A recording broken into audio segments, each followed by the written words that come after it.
Andhra Pradesh DSC పరీక్షల నిర్వహణపై వస్తున్న ఆరోపణలు తీవ్ర ఆందోళన కలిగిస్తున్నాయని వైసీపీ నేత వడ్డీ రఘురాం నాయుడు అన్నారు. దేశవ్యాప్తంగా పరీక్షల అవకతవకలపై కేంద్ర ప్రభుత్వం సిబిఐ విచారణకు ఆదేశించిందని, కేంద్ర విద్యాశాఖ మంత్రి నైతిక బాధ్యత వహించి రాజీనామా చేశారని గుర్తు చేశారు. అదే తరహాలో రాష్ట్రంలో డిఎస్సి పరీక్షలపై వచ్చిన పేపర్ లీకేజీలు, నిర్వహణ లోపాలపై సిబిఐతో సమగ్ర విచారణ జరిపించాలని డిమాండ్ చేశారు. విద్యాశాఖ మంత్రి నారా లోకేష్ నైతిక బాధ్యత వహించి రాజీనామా చేసి డిఎస్సి అభ్యర్థులకు న్యాయం చేయాలని ప్రభుత్వాన్ని కోరారు. పల్నాడు జిల్లా వినుకొండలో తొలి ఏకాదశి వేడుకలు ఘనంగా జరిగాయి. శ్రీ గంగపార్వతి సమేత రామలింగేశ్వర స్వామి వారిని దర్శించుకునేందుకు లక్షలాది మంది భక్తులు తరలివచ్చారు. భక్తులకు ఎలాంటి అసౌకర్యం కలగకుండా తాగునీరు, మజ్జిగ, ప్రసాదాలు, అన్నదానంతో పాటు అన్ని సౌకర్యాలు కల్పించిన అధికారులను ప్రభుత్వ చీఫ్ జీవి ఆంజనేయులు అభినందించారు.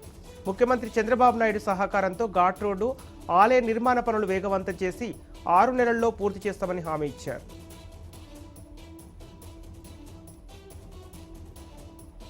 నల్గొండ జిల్లా నకరేకల్లో పోలీసులు నిర్వహించిన ప్రత్యేక తనిఖీల్లో 3.045 కిలోల గంజాయిని స్వాధీనం చేసుకుని 4 నిందితులను అరెస్ట్ చేశారు. స్వాధీనం చేసుకున్న గంజాయి విలువ సుమారు 1,52,000 ఉంటుందని పోలీసులు తెలిపారు.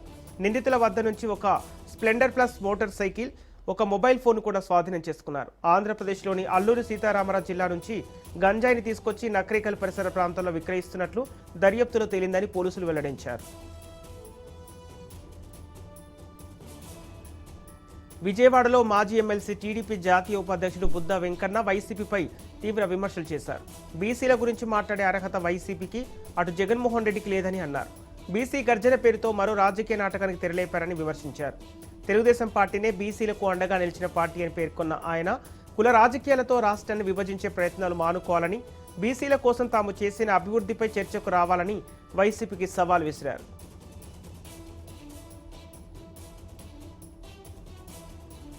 వైన్ షాప్లో చోరీ. పల్నాడు జిల్లా పెదకూరపాడు మండల కేంద్రంలో ఒక అర్ధరాత్రి వైన్ షాప్లో చోరీ జరిగింది. గుంటూరు రోడ్లోని సాగర్ వైన్స్ షట్టర్ తాళాలు పగలగొట్టి లోపలికి ప్రవేశించిన దొంగ సుమారు 20,000కు పైగా నగదును అపహరించినట్లు నిర్వాహకులు తెలిపారు. ఈ ఘటన సీసీటీవీ కెమెరాల్లో రికార్డ్ అయింది.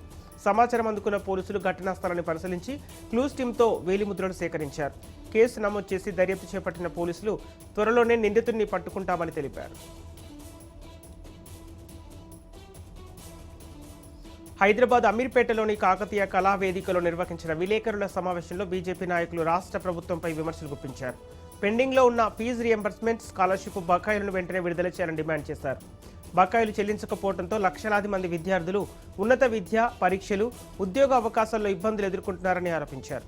ఎన్నికల హామీగా ప్రకటించిన వన్ టైం సెటిల్మెంట్ను అమలు చేసి విద్యార్థులకు న్యాయం చేయాలని, లేని పక్షంలో రాష్ట్ర వ్యాప్తంగా ఆందోళన ఉధృతం చేస్తామని అంటున్నారు.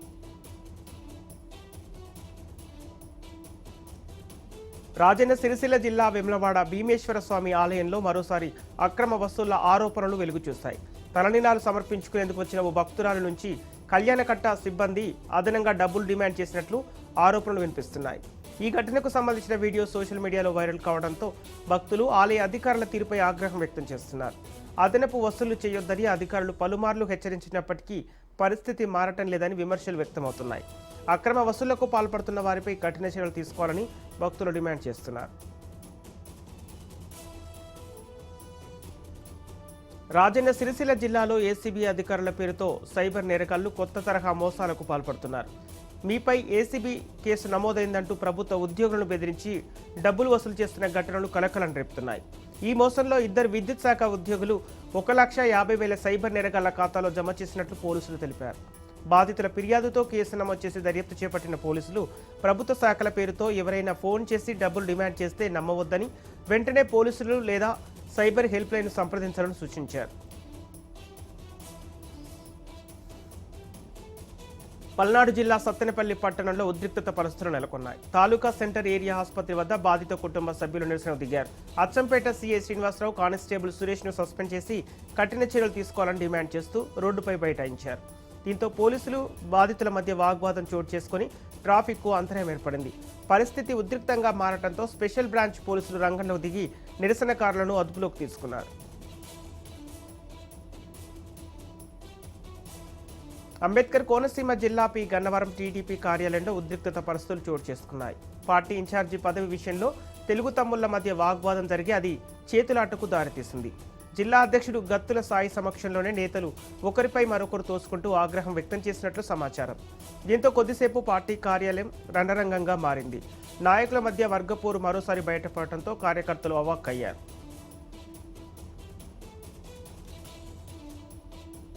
తిరుపతి జిల్లా ఏర్పేడు వ్యాసాశ్రమంలో శ్రీ మలయాళ స్వామివారి ఆరాధన ఉత్సవాలు ఘనంగా ప్రారంభమయ్యాయి. తొలి ఏకాదశి సందర్భంగా నిర్వహిస్తున్న ఈ వేడుకకు పలువురు పీఠాధిపతులు హాజరవుతున్నారు. ఇదే సమయంలో ఆశ్రమంలో అవినీతి అక్రమాల ఆరోపణలు చర్చనీయాంశంగా మారాయి. ఆశ్రమ ఆస్తుల నిర్వహణపై భక్తులు, పూర్వ విద్యార్థులు అనుమానాలు వ్యక్తం చేస్తున్నారు. ఈ నేపథ్యంలో పీఠాధిపతి పరిపూర్ణానందగిరి స్వామి సమక్షంలో పరంపర స్వామీజీలు, పూర్వ విద్యార్థులతో చర్చలు కొనసాగుతున్నాయి. ఏర్పేడు తహసీల్దార్ కూడా ఈ చర్చల్లో పాల్గొన్నారు. పోలీస్ బందోబస్తు మధ్య ఉత్సవాలు కొనసాగుతున్నాయి.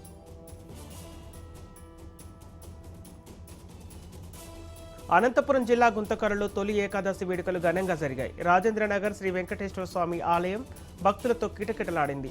వేకువజాము నుంచే స్వామివారికి ప్రత్యేక అభిషేకాలు, అర్చనలు, విష్ణు సహస్రనామ పారాయణాలు నిర్వహించారు.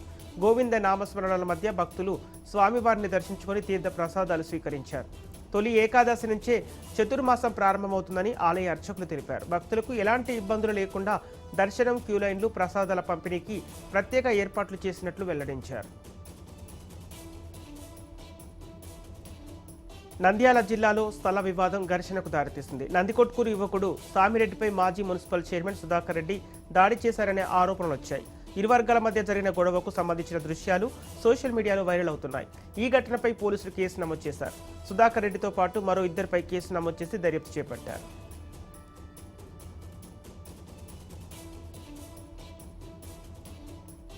అంబేద్కర్ కోనసీమ జిల్లా రావులపాలెంలో దస్తావేజు లేఖర్ల నిరసనకు వైఎస్ఆర్ కాంగ్రెస్ పార్టీ మద్దతు ప్రకటించింది. జీవో నెంబర్ 396ను ఉపసంహరించుకోవాలని డిమాండ్ చేస్తూ ఆందోళన నిర్వహించారు. ఈ కార్యక్రమంలో మాజీ ఎమ్మెల్యే చిర్ల జగ్గిరెడ్డి, అమలాపురం పార్లమెంటరీ పరిశీలకురాలు జక్కంపూడి విజయలక్ష్మి పాల్గొన్నారు.